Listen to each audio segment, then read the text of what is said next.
سر ابو ذر غفاری رضی اللہ تعالیٰ عنہ کے تو حالات بیان کرنے کے لیے بڑا پتھر کا دل چاہیے، اتنے سوز و گداز والی زندگی ہے ان کی۔ ہاں، جامعہ ترمذی میں حدیث ہے، نبی صلی اللہ علیہ وآلہ وسلم نے ارشاد فرمایا کہ اس نیلی چھتری کے نیچے ابو ذر غفاری سے سچا انسان کوئی نہیں ہے۔ کون کہہ رہا ہے؟ نبی صلی اللہ علیہ وآلہ وسلم، جو خود صادق اور امین ہے۔ اور جامعہ ترمذی میں ایک اور حدیث ہے، نبی علیہ السلام نے فرمایا کہ ابو ذر غفاری سے بڑھ کر کوئی عہد وفا کرنے والا اور زہد میں میری امت میں نہیں ہے، یہ میری امت میں عیسیٰ ابن مریم کی مثل ہے، ابو ذر غفاری۔ اور عیسیٰ ابن مریم وہ ہیں جن کے بارے میں روایتوں میں آتا ہے کہ وہ دنیا سے اتنے زاہد تھے کہ وہ برتن میں پانی بھی نہیں پیتے تھے، وہ کہتے تھے یہ بھی دنیا کا مال ہے، اپنے ہاتھوں میں پانی پیا کرتے تھے، یعنی دنیا کو 3 طلاقیں دی ہوئی تھی۔ تو نبی علیہ السلام فرمایا میری امت میں سیدنا عیسیٰ ابن مریم کی مثل زہد میں ابو ذر غفاری ہے۔ یہ لفظ ہے ابو ذر غفاری، غفاری نہیں ہے لفظ، غفاری زیر ہے اور فا کے اوپر تشدید بھی نہیں ہے۔ تو ابو ذر غفاری رضی اللہ تعالیٰ عنہ علیہ السلام نبی علیہ السلام کے لاڈلے اصحاب میں سے تھے۔ صحیح بخاری میں ان کے قبول اسلام کا پورا واقعہ موجود ہے۔ ان تک جب دعوت پہنچی کہ اس طرح ایک پیغمبر آئے ہیں مکے کی سرزمین میں جنہوں نے دعوی نبوت کیا ہے، تو یہ انہوں نے پہلے اپنے بھائی کو بھیجا کہ خیر خبر لے کے آؤ، تو انہوں نے بتایا ہاں اس طرح ایک شخص ہے۔ پھر یہ خود رخت سفر باندھ کے نبی صلی اللہ علیہ وآلہ وسلم کی خدمت میں حاضر ہوئے مکہ شریف میں۔ تو صحیح بخاری میں آتا ہے کہ یہ گئے، یعنی مکہ شریف میں اب ڈر بھی رہے تھے، کیونکہ ان کو پتا تھا کہ نبی علیہ السلام کی مخالفت بھی بہت زیادہ ہے، کہ اگر میں کسی سے نبی علیہ السلام کے بارے میں پوچھا تو ہو سکتا ہے میرے ساتھ کوئی ایسی ایکٹیویٹی پرفارم نہ کر دے۔ تو یہ حرم مکہ میں انہوں نے ڈیرا ڈال لیا، اور کہتے ہیں میں جتنے دن وہاں رہا نا تو آب زمزم ہی پیتا تھا جب میری کھجوریں ختم ہو گئی۔ زمزم کھانے کا کام بھی کرتا تھا اور پینے کا بھی، زمزم طاقت والا پانی۔ تو کہتے ہیں سب سے پہلے میری جس شخص سے ملاقات ہوئی وہ سیدنا علی ابن ابی طالب تھے رضی اللہ تعالیٰ عنہ علیہ السلام۔ تو کہتے ہیں حضرت علی نے جب مجھے آبزرو کیا نا تو مجھے اپنے ساتھ گھر لے گئے، کہ پردیسی ہے، کھانا شانا کھلایا، رات ٹھہرایا۔ کہتے ہیں نہ انہوں نے مجھ سے پوچھا کہ کس لیے آئے ہو، نہ میں نے ان کو بتایا۔ یہ میں آپ کو اخلاقیات بتا رہا ہوں کہ دعوت کا کام کتنا ٹھنڈے کر کے کرنا پڑتا ہے۔ آپ تو کہتے ہیں پہلے دن ہی کسی کو رفع الیدین شروع کروا دیں، اتنا آسان نہیں ہوتا یہ۔ تو دوسرا دن بھی اسی طرح گزرا، تیسرا دن بھی۔ تو 3 دن کے بعد ابو ذر غفاری نے خود حضرت علی پہ اعتماد کیا، اور ان کو اندازہ ہوا کہ یہ بڑا، تو انہوں نے کہا میں یعنی ایک، اور حضرت علی نے بھی ایکسپوز نہیں کیا کہ میں نبی علیہ السلام کے قریبی لوگوں میں سے ہوں۔ تو ان کا کہ مجھے تم ایک اچھے انسان لگے ہو تو میں اس کام کے لیے آیا ہوں، تو تم مجھے گائیڈ کرو محمد ابن عبداللہ کے بارے میں ان سے ملنا چاہتا ہوں صلی اللہ علیہ وسلم۔ تو سیدنا علی نے کہا کہ واقعی وہ تو اللہ کے پیغمبر ہیں، اور اس طرح۔ تو پھر وہ حضرت ابو ذر غفاری کو نبی علیہ السلام کے پاس لے گئے، نبی علیہ السلام کے پاس تھوڑی دیر بیٹھے، انہوں نے اسلام قبول کر لیا۔ اور سر اسلام کیا قبول کیا، اتنا اعلیٰ درجے کا ایمان۔ نبی علیہ السلام فرمایا تم اپنے قبیلے میں واپس چلے جاؤ، جب مکے میں ہمارا غلبہ ہوگا یا کوئی اللہ تعالیٰ راہ نکالے گا، ابھی تو جو بھی اسلام قبول کرتا ہے اس کی پھینٹی لگتی ہے، تو میں کوئی نہ کوئی تمہیں بتا دوں گا، ابھی تم اپنا ایمان پوشیدہ رکھو، اپنے علاقے میں چلے جاؤ۔ ان کا یا رسول اللہ ایسے نہیں ہو سکتا۔ وہ جناب آگے مکے خانہ کعبے کے اندر آ کے انہوں نے کہا میں گواہی دیتا ہوں کہ اللہ ایک ہے اور محمد صلی اللہ علیہ وسلم اس کے رسول ہے۔ تو مشرکین عرب ان پہ ٹوٹ پڑے، خوب مارا، حتیٰ کہ عباس بن عبد المطلب جو اس وقت تک مسلمان نہیں ہوئے تھے، نبی علیہ السلام کے چچا تھے، لیکن چونکہ بنو ہاشم سے تھے، اور بنو ہاشم آپ کو پتہ ہے متولی تھے کعبہ شریف کے، انہوں نے اپنے آپ کو ابو ذر غفاری کے اوپر گرا لیا کہ تاکہ ان کو کوئی مارے نہ۔ انہوں نے کہا تمہیں پتہ نہیں ہے قبیلہ یعنی غفاری قبیلے سے تعلق رکھتا ہے، تو اس کے قبیلے کے لوگ آ کے یہاں پہ لڑائی کریں گے ہم سے، کیونکہ قبائلی سسٹم تھا نا، اس میں یہ نہیں دیکھا جاتا تھا کہ اس کا مذہب کیا ہے، پہلے نمبر پہ دیکھا جاتا ہے یہ ہمارے قبیلے کا ہے، تم نے ہمارے قبیلے کے بندے کو مارے، تمہیں نہیں چھوڑیں گے۔ اسی وجہ سے آپ دیکھیں نا بنو ہاشم اسلام قبول نہ کرنے کے باوجود نبی علیہ السلام کی پشت میں تو کھڑے رہے نا، اور یہ پہلے بھی ہوتا رہا۔ قرآن حکیم میں آتا ہے نا کہ شعیب علیہ السلام کی قوم کیا کہتی ہے کہ اے شعیب اگر تیرا قبیلہ تیرے ساتھ نہ ہوتا کب سے تیرا کام کر چکے ہوتے۔ اس لیے انبیاء ڈومیننٹ قبائل میں آتے ہیں جو شریف النفسی والے ہوتے ہیں، جن میں ایک سسٹم ہوتا ہے پورا۔ تو اور پھر جو ہے نا وہ اگلے دن پھر ابو ذر غفاری نے اس طرح کلمہ پڑھا، پھر ان کی پٹائی ہوئی، پھر حضرت عباس نے ان کو بچایا اور پھر وہاں سے یعنی وہ چلے گئے۔ یہ پوری حدیث صحیح بخاری میں ہے، اور بلکہ بخاری میں پورا ایک چیپٹر ہے ابو ذر غفاری کے اسلام لانے کا واقعہ۔ امام بخاری نے ابو ذر غفاری کا پروٹوکول یہ رکھا ہے کہ اسلام کا پورا چیپٹر بنایا ہے ابو ذر غفاری کے اسلام لانے کا واقعہ۔ باقی یہ درویش صفت آدمی تھے اور دنیا کو 3 طلاقیں دی ہوئی، اور وہ اس لیے کہ انہوں نے نبی علیہ السلام کو بڑا کلوزلی آبزرو کیا تھا۔ نبی علیہ السلام کی جتنی احادیث دنیا سے زہد اور دنیا پرستی کی مذمت پہ ہے نا، اکثر احادیث کے راوی ابو ذر غفاری ہیں۔ چونکہ انہوں نے نبی علیہ السلام کو بڑا کلوزلی آبزرو کیا ہوا تھا، تو اس لیے وہ صحابہ کرام پہ جب دنیا کے خزانے کھول دیے گئے، اور بعض اصحاب اور بعض تابعین میں انہوں نے جب دنیا کی محبت میں غلبہ اور عیاشی کا لیول دیکھا تو ان سے وہ برداشت نہیں ہوتا تھا۔ انہوں تو نبی علیہ السلام کی صحبت کی ہوئی تھی، وہ کہتے تھے یہ دیکھو یار ہم لوگ تو فاقے کرتے تھے اور ہمارا پیغمبر ہمیں یہاں تک تعلیمات دیتا تھا کہ اے اللہ محمد اور آل محمد کو بس اتنا ہی رزق دینا کہ روح اور جسم کا رشتہ برقرار رہے۔ یہ حدیث بخاری و مسلم میں ہے، اور بخاری و مسلم میں حدیث ہے حضرت عمر کو نبی علیہ السلام نے ڈانٹتے ہوئے کہا جب وہ چٹائی کے نشان دیکھے، ان کا یا رسول اللہ رو پڑے کہ کیسر و کسرا تو دنیا کے مزے لوٹ رہے ہیں اور آپ اللہ کے نبی ہیں، تو آپ فرمایا کہ تم اس پہ خوش نہیں کہ وہ دنیا کے مزے لوٹیں اور تم آخرت کی سعادت لوٹو؟ اور لگتا ہے عمر تم پہ دنیا کی حقیقت آج بھی نہیں کھلی۔ جن لوگوں کے سامنے یہ ساری چیزیں تھیں، جن لوگوں نے نبی علیہ السلام کا وہ پیریڈ دیکھا تھا، پھر ان کو یہ بھی پتا تھا کہ بخاری و مسلم میں نبی علیہ السلام کے جو آخری خطبات میں سے شہدائے احد کے اوپر جو نماز جنازہ آپ نے 8 سال بعد پڑھی، اور وہاں پہ آپ نے جنازے یعنی ادھر قبرستان میں خطبہ دیا عبرت کے لیے، اور اس میں کئی چیزیں تھیں۔ ایک تو یہ تھی کہ یہ یہاں پہ وہ لوگ دفن ہیں جنہوں نے اسلام کے لیے قربانی دی ہے اور ان کا پھل تم نے کھانا ہے، وہ دنیا سے اسی طریقے سے گئے ہیں، کفن میں نہیں دیا گیا کئی لوگوں کو۔ نمبر 2، اسی میدان میں مال غنیمت سمیٹنے کی وجہ سے ایک فتح شکست میں بدل گئی تھی، جبکہ اللہ کے نبی بھی موجود تھے، اللہ نے اس کا بھی لحاظ نہیں کیا، اور وہ فتح شکست میں بدل گئی کہ انہوں نے مال غنیمت لپیٹنے میں نبی علیہ السلام کی حکم عدولی کر دی، تو تاکہ بعد میں یہ معاملہ نہ ہو۔ تو وہاں آپ کا خطبہ بخاری مسلم دونوں میں ہے۔ آپ نے فرمایا کہ، اور حضرت عقبہ ابن عامر کہتے ہیں میں نے آخری دفعہ نبی علیہ السلام کو ممبر پہ اسی دن دیکھا تھا۔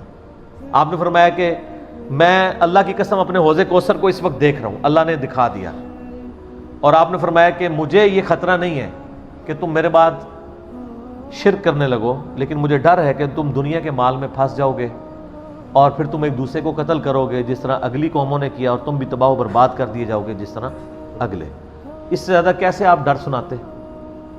اب یہ ساری چیزیں موجود تھیں۔ آپ فرمایا مجھے خطرہ یہ ہے کہ دنیا کا مال تم پہ کھول دیا جائے گا، ان قریب کیسر و کسرا کے خزانے تمہارے پاس آ جائیں گے، جو بخاری مسلم میں آتا ہے نا کہ نبی علیہ السلام نے کہا کہ مجھے اللہ نے 2 خزانے عطا کر دیے، ٹھیک ہے، زمین کی خزانوں کی چابیاں، اور جس سے وہ بریلویوں نے کچھ اور ہی عقیدہ بنا لیا۔ اس میں موجود ہے کہ کیسر و کسرا کے خزانے، یعنی آپ کو بتایا گیا کہ رومن اور پرشین امپائر جو ہے مسلمان فتح کر لیں گے یرموک اور قادسیہ کے اندر، اور مسلمانوں کے پاس وہ دولتیں آ جائیں گی، پھر آہستہ آہستہ وہ بھی اسی یعنی دنیا کی محبت کا شکار ہو جائیں گے۔ اب یہ ساری باتیں حضرت ابو ذر غفاری کے سامنے تھی، حتیٰ کہ صحیح بخاری میں آتا ہے کہ ابو ذر غفاری کہتے ہیں مجھے دن یاد ہے کہ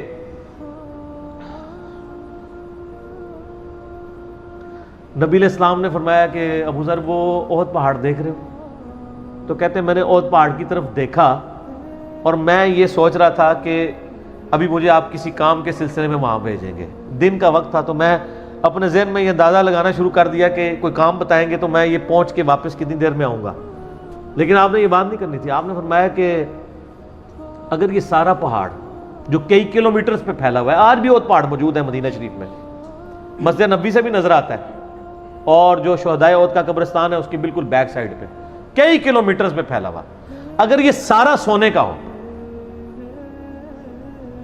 تو آپ علیہ السلام فرمایا کہ میں سب کا سب اللہ کی راہ میں فوراً شام سے پہلے خیرات کر دوں، اپنے پاس میں 2 یا 3 دینار ہی رکھوں صرف، یعنی جو ٹوٹل زندگی گزارنے کے لیے سب خیرات کر دو۔ اب مجھے بتائیں جن لوگوں نے، یہ بزرگ غفاری راوی، جن لوگوں نے یہ حدیثیں حضور سے سنی ہوئی تھی، جب وہ یہ دیکھتے تھے کہ رومن اور پرشین امپائر کے گرنے کے بعد جب مسلمانوں کے پاس خزانے آئے ہیں اور حضرت عثمان کے دور میں لوگوں کے لاکھوں روپے آج کے وظیفے لگ گئے ہیں گھر بیٹھے، وہ بھی انہی عیاشیوں میں پڑ گئے ہیں، تو ان کو یہ چیزیں ہضم نہیں ہوتی تھی۔ تو یہ شام ہجرت کر گئے تھے۔ نبی علیہ السلام نے پہلے ہی کہا تھا، المستدرک الحاکم میں تو ڈیٹیل موجود ہے۔ یہاں پہ میں آپ کو ضمن بتا دوں، اکثر لوگ صحابہ کرام کے حالات و واقعات کے بارے میں پوچھتے ہیں، مطلب پوری زندگیاں لگ جائیں تو وہ واقعات بیان کرتا رہے انسان، ختم نہیں ہوتے۔ اس میں 3 بڑی کتابیں ہیں جو یعنی اہل سنت کے ائمہ نے لکھی ہیں۔ اس میں جو ٹاپ آف دا لسٹ کتاب ہے وہ ہے اسد الغابہ۔ امام ابن اثیر المتوفی 630 ہجری نے 8000 صحابہ کے حالات و واقعات جمع کیے ہیں اس کے اندر۔ یہ اردو میں ترجمہ ہو چکا ہے شرح کے ساتھ۔ اس کی شرح لکھی ہے الاصابہ، امام ابن حجر اسقلانی نے، المتوفی 852 ہجری۔ 8000 صحابہ کے حالات و واقعات، یہ سب سے بڑا ذخیرہ ہے ہمارے پاس۔ اسد الغابہ کی شرح الاصابہ، اور ایک اور کتاب ہے امام ابن عبد البر المتوفی 463 ہجری، الاستیاب ان کی کتاب ہے، وہ ابھی اردو میں ٹرانسلیٹ نہیں ہوئی ہے۔ اور اس کے علاوہ فضائل صحابہ جو چیپٹر ہیں بخاری میں، مسلم میں، وہ آپ کو چند ایک واقعات ملیں گے ڈیٹیلڈ۔ آپ کو المستدرک للحاکم میں جو 4تھی اور 5ویں جلد ہے نا، جو اردو ترجمے والی بریلویوں نے چھاپی ہے، وہ تو ساری ہے ہی صحابہ کرام کے بارے میں، اور ڈیٹیلڈ حالات ہیں۔ ابو ذر غفاری کے بارے میں بھی آپ کو آلموسٹ جتنی میں حدیثیں بیان کر رہا ہوں آپ کو مل جائیں گی اس میں۔ اس میں یہ حدیث نبی علیہ السلام نے، یعنی یہ حدیث ہے المستدرک للحاکم میں صحیح سند سے، کہ فرمایا آپ علیہ السلام نے کہ ابو ذر تیرا کیا حال ہوگا جب تو بھوسا لوگوں میں رہ جائے گا، اور آپ نے یوں انگلیاں ڈالی۔ اور ابو ذر غفاری کا انتقال 32 ہجری میں ہوا ہے حضرت عثمان کے دور میں۔ یہ بات عبداللہ بن عمر بن عاص کے بارے میں نہیں کہی تھی؟ وہ بھی ہے، وہ تو صحیح بخاری میں ہے۔ عبداللہ بن عمر بن عاص کو نبی علیہ السلام نے فرمایا تھا کہ تو بھوسا لوگوں میں رہ جائے گا۔ سیم الفاظ حضرت ابو ذر غفاری کے بارے میں حاکم میں ہے، آپ مستدرک الحاکم کا چیپٹر کھول لیں۔ وہ تو یزید کے دور تک گئے تھے نا، یہ حضرت عثمان غنی کے دور میں فوت ہوئے ہیں۔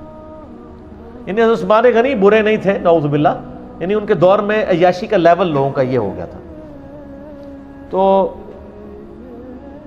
یہ یعنی اس میں پھر حدیث میں الفاظ ہیں، نبی علیہ السلام سے پھر انہوں نے کہا یا رسول اللہ میں کیا کروں، تلوار اٹھا لوں؟ آپ فرمایا صبر کرنا اور اپنی زبان سے تم حق بات کی تلقین کرتے رہنا، پھر آپ کو حاکم میں ملے گا۔ نبی علیہ السلام فرمایا کہ ان قریب تمہیں مدینے سے نکال دیا جائے گا، شام چلے جاؤ گے وہاں سے بھی نکال دیا جائے گا۔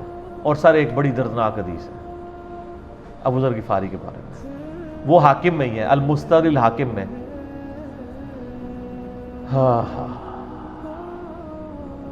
غزوہ تبوک آپ کو پتا ہے ایک ایسا غزوہ تھا جس میں جو شرکت نہیں کرے گا وہ منافق ڈکلیئر ہوگا، قرآن میں فتویٰ آ گیا تھا۔ اس سے پہلے کبھی نفیر عام نہیں تھی، یہ پہلا اور آخری موقع تھا، کیونکہ رومن امپائر سے ٹکرانا تھا، سپر پاور تھی دنیا کی، 1.5 لاکھ کی فوج لے کے کیسرے روم بارڈر پہ آ گیا تھا عرب کے۔ تو نبی علیہ السلام نے اناؤنسمنٹ کی کہ بھئی اب سب نے جانا ہے، جو نہیں جائے گا منافق شمار ہوگا، الا یہ کہ کسی کے پاس ریسورسز نہ ہو، یا کوئی مریض ہو، یا کوئی عورت ہو، یا کوئی معذور ہو۔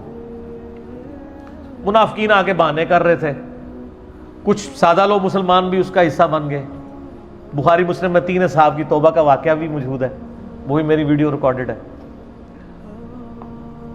تو کعب بن مالک کی رضی اللہ تعالیٰ عنہ علیہ السلام، تو کچھ لوگ جو ہے وہ یعنی اپنے ان معاملات کی وجہ سے کچھ پیچھے بھی رہ گئے۔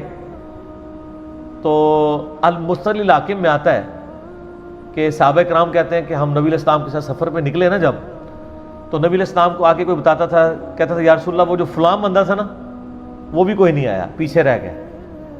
تو آپ علیہ السلام پرواہ نہیں کرتے تھے۔ پھر بتایا گیا یا رسول اللہ وہ بھی کوئی نہیں، یعنی جڑے نعرے مارتے سن اچے اچے، جدو ایتھے کسی دسیا جائے گا سر وہ تہاڈا پکا جڑا یار ہے بیلی وہ بھی کوئی نہیں جے، تو حضور علیہ السلام کو لوگ نا فیڈ بیک دیتے یا رسول اللہ وہ بھی غائب ہے، وہ بھی نہیں آیا۔ اب 30,000 کے لشکر میں آپ نے کوئی ریکارڈ تو نہیں رکھا تھا، رجسٹر تھا، لیکن کدھر 30,000 بندوں میں کدھر کوئی رکھ سکتا ہے صاحب اس طرح، یا رسول اللہ وہ بھی رہ گیا، وہ بھی۔ تو حضور علیہ السلام کہتے ہیں ٹھیک، آپ فرماتے تھے اللہ چاہے گا تو آ جائے گا، نہیں آئے گا تو نہیں آئے. تو کسی نے کہا کہ وہ ابو ذر غفاری بھی پیچھے رہ گیا. آیا اور ابو ذر کو اس کے اونٹ نے روک لیا. اونٹ ہی نہیں اٹھ رہا تھا نا سر، وہ آپ کو گاڑی تو نہیں ہے نا جو سٹارٹ کر لیں گے آپ. اونٹ چلنے سے انکار کر دے، کوئی کر سکتا ہے؟ اور سر سفر کتنا ہے؟ 700 کلومیٹر. 700 کلومیٹر کا ریگستانی سفر آج کے دور میں بھی کرنا مشکل ہے. سائیکل پہ نہیں آپ کر سکتے، پیدل تو آپ سوچ بھی نہیں سکتے. اونٹ کے بغیر کیسے ہو سکتا ہے؟ جس میں آپ کو اونٹ اس لیے بھی ضروری ہے کہ اس کے اوپر آپ نے سامان لادنا ہے. پانی نہیں راستے میں پینا. ریگستان میں تو کئی کلومیٹرز تک کچھ بھی نہیں ہوتا، بھوکے پیاسے مریں گے. پھر آپ قافلے سے بھی جدا ہیں. تو ابو ذر غفاری کوشش کرتے رہے کس طریقے اونٹ، اسی دوران قافلہ نکل گیا آگے تو وہ اونٹ اٹھا ہی نہیں ہے. تو حضرت ابو ذر غفاری نے اپنا سامان اپنی پیٹھ پہ لاد لیا، پیدل چل پڑے ریگستانی سفر میں. حاکم کی روایت ہے کہ ہم نے دیکھا دور سے ایک اکیلا شخص آ رہا ہے جس کی پیٹھ کے اوپر بورا لدا ہوا ہے. تو نبی علیہ السلام کی آپ محبت دیکھیں، آپ نے فرمایا کہ تو ابو ذر ہو جا، یعنی جو آنے والا شخص ہے تو ابو ذر ہو. یعنی حضور نے خواہش کا اظہار کیا. آپ کو نظر تو نہیں آ رہا تھا یہ کون آ رہا ہے، آپ کی محبت، آپ کو پتا تھا ابو ذر غفاری نہیں رہ سکتا پیچھے. تو صحابہ کہتے ہیں آپ نے فرمایا تو ابو ذر ہو جا. تو صحابہ کہتے ہیں تھوڑی دیر بعد جب وہ قریب آئے تو ہم نے پہچان لیا ابو ذر غفاری ہیں. تو جب ہم نے پہچان لیا نا تو حضور علیہ السلام نے ان کے پہنچنے سے پہلے آپ نے فرمایا ابو ذر کو دیکھو اکیلا آ رہا ہے، اکیلے ہی دنیا سے جائے گا اور قیامت دن بھی اکیلا اٹھایا جائے گا. دنیا سے کیا کہہ رہے گے؟ صحیح بخاری میں آتا ہے کہ حضرت عثمان غنی رضی اللہ عنہ کے دور میں چکے یہ اس حدیث کا بھی کچھ حصہ باقی ہے، میں بعد میں بیان کروں گا، پہلے میں اس کو کنکلوڈ کر لوں کہ صحیح بخاری میں آتا ہے کہ حضرت ابو ذر غفاری شام چلے گئے تھے. وہاں پہ چونکہ گورنر تھے حضرت معاویہ رضی اللہ تعالیٰ عنہ. وہ قرآن کی وہ جو سورہ توبہ کی آیات ہے نا کہ جو لوگ سونا اور چاندی جوڑ کے رکھتے ہیں یہ گرم کر کے ان کی پیٹھوں پہ، ان کے ماتھے کے اوپر لگایا جائے گا قیامت والے دن. تو وہ یہ آیت پڑھا کرتے تھے اور حضرت معاویہ سے ان کا جھگڑا رہتا تھا کہ تم لوگ جو یہ مال جوڑ رہے ہو نا اور یہ اتنے خزانے تم لوگوں نے بنا لیے ہیں، یہ نبی علیہ السلام کی تعلیمات کے خلاف ہے. تو حضرت معاویہ کہتے تھے یہ تو اہل کتاب کے بارے میں آیات نازل ہوئی ہیں. تو وہ کہتے تھے نہیں، یہ سب کے بارے میں ہے. اب شرعی حکم یہ ہے کہ مال آپ جوڑ سکتے ہیں اگر آپ زکوٰۃ دے رہے ہیں، لیکن یہ پسندیدہ نہیں ہے. طریقہ نبوت یہ نہیں ہے. نبی علیہ السلام نہیں جوڑ سکتے تھے، پوری زندگی زکوٰۃ دینے کی نوبت نہیں آئی ہے، حالانکہ خمس ملتا تھا، خیرات کرتے تھے. ابو ذر غفاری کا جھگڑا یہ تھا کہ تم تو نبی کے اصحاب ہو، تم لوگوں کو یہ زیب ہی نہیں دیتا کہ تم لوگ اس طرح کے محلات میں رہو اور اس طرح مال جوڑو. تو اب چونکہ سینئر صحابی تھے، ان کو ہاتھ ڈالنا بھی آسان نہیں تھا. پھر نبی علیہ السلام نے فرمایا ہو کہ اس سے زیادہ سچا انسان ہی کوئی نہیں. تو حضرت معاویہ نے خط لکھا حضرت عثمان کو کہ جی اس بندے سے میری جان چھڑائیں نا، اس کو آپ واپس بلائیں. تو حضرت معاویہ نے جب خط لکھا تو حضرت عثمان نے ان کو کہا تم مدینہ شریف واپس آ جاؤ. مدینہ شریف جب یہ واپس آئے تو صحیح بخاری میں آتا ہے کہ لوگوں کا جھمگٹا لگ گیا ابو ذر غفاری کے گرد. لوگوں کو پتا تھا یہ تو بڑا یعنی زہد والا بندہ ہے. تو ابو ذر غفاری وہی حدیثیں سنایا کرتے تھے کہ حضور نے فرمایا یہ پہاڑ سونے کے برابر ہو تو میں خیرات کر دوں گا. جبکہ باقی صاحب کہتے تھے کہ مال جوڑنا جائز ہے اگر زکوٰۃ کوئی دیتا رہے. وہ یہ کہتے تھے کہ یار یہ تم لوگوں کو تو زیب نہیں نہ دیتا، یار تم لوگ تو یہ باتیں نہ کرو، تم لوگ نبی کی صحبت یافتہ ہو، تم لوگوں کو تو زہد ہونی چاہیے تم لوگوں کی زندگی میں. اب لوگوں کا ہجوم ان کے گرد لگ گیا اور پھر حضرت عثمان نے ان کو خلیفہ وقت بلایا اور کہا کہ یار تو خود ہی مدینہ شریف چھوڑ کے یہاں سے چلا جا، تیری وجہ سے فتنہ کھڑا ہو رہا ہے. حضرت عثمان نے کہا میں نے تو نبی علیہ السلام سے سنا تھا کہ حکمرانوں کی اطاعت کرنا، صبر کر لینا. تو ایک زبدہ نامی کا ایک گاؤں تھا مدینہ شریف کے پاس، شہر سے ہٹ کے، تو وہ پھر وہاں پہ ہجرت کر گئے. آپ دیکھیں ریونج کیسا تھا، لوگ کتنے ڈرے ہوئے تھے کہ ابو ذر اپنی بوڑھا شخص 80-90 سال کا بابا اپنی ایک بڑھیا بیوی کو لے کے اس عمر میں شہر بدر ہو رہا ہے اکیلا. آج نہیں آپ سوچ سکتے کسی جگہ آپ اکیلے جا کے پڑاؤ کریں، کسی بیابان کے اندر، ریگستان کے اندر. اس زمانے میں آپ سوچ رہے، آج کل بھی آپ مدینہ شریف کے گر چلے جائیں تو آپ وہاں نہیں ایک رات بھی نہیں گزار سکتے. تو کوئی شخص حضرت ابو ذر غفاری کو سی آف کرنے نہیں آیا سوائے حضرت علی کے، اور وہ بھی مدینے کی باؤنڈری تک آئے. ان کو پتا تھا ان کے سٹانس کے بارے میں، اور حضرت علی نے ان کو جب سی آف کیا تو کہا کہ میں چونکہ حکمران وقت کی اطاعت کا پابند ہوں، میں مدینے کی باؤنڈری سے باہر نہیں جاؤں گا.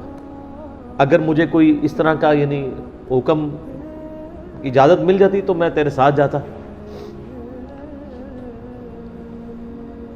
ایران والوں نے حضرت علی علیہ السلام کے زندگی کے آخری 10 سال کے اوپر ایک فلم بنائی ہے، امام علی علیہ السلام.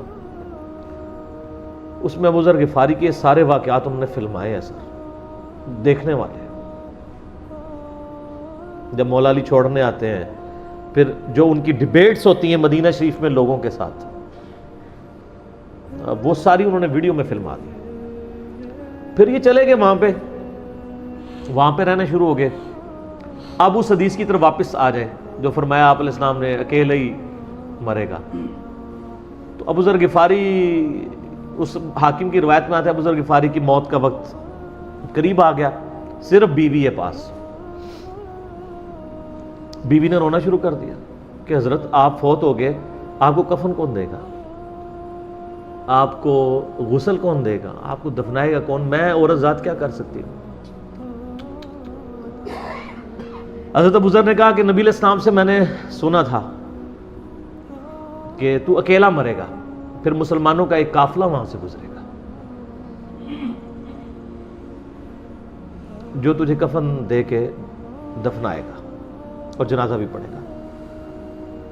تو نے فکر نہیں کرنی، جب میں مر جاؤں تو میری لاش کو چوراہے پہ رکھ دینا، گزرگاہ پہ، جو یعنی مدینہ کی طرف راستہ آتا تھا گاؤں ایریا سے گزر کے.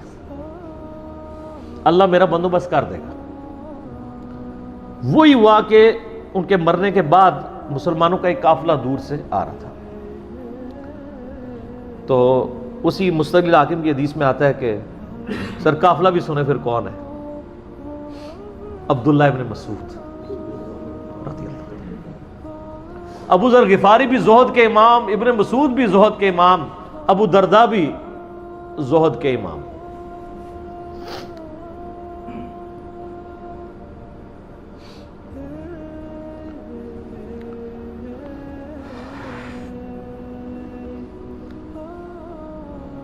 ابن مسعود رضی اللہ تعالیٰ عنہ جب وہاں پہ رکے، ان کو تو نہیں پتا تھا یہ کون ہے. تو انہوں نے کہا بی بی کیا وہ؟ ان کا میرا خامند مر گیا ہے. ان کا یہ کون ہے؟ تو انہوں نے کہا ابو ذر غفاری. عبداللہ ابن مسعود کی چیخ نکل گئی، چیخ ماری انہوں نے. ان کا واہ، اللہ کے نبی نے فرمایا تھا کہ ابو ذر اکیلا آ رہا ہے تبوک کے موقع پہ، دنیا سے بھی اکیلا جائے گا اور قیامت الدن بھی اکیلا اٹھایا جائے گا. یعنی اب اسی سرزمین سے ہی اس نے اٹھنا ہے نا، ہر بندے نے اپنی قبر سے اٹھنا ہے. یعنی وہ مسلمانوں کے قبرستان میں بھی دفن نہیں. ایک یہ جو مزار کی رٹ لگائے پھرتے ہیں، میں ان سے پوچھتا ہوں تمہارے بابوں کی کیا اوقات ہے؟ ابو ذر غفاری کا مزار دکھاؤ کدھر ہے. جو اس روئے ارض پہ نیلی چھتری کے نیچے سچا ترین انسان جس کو اللہ کے نبی کہہ رہے ہیں، اس کا کوئی مزار نہیں ہے.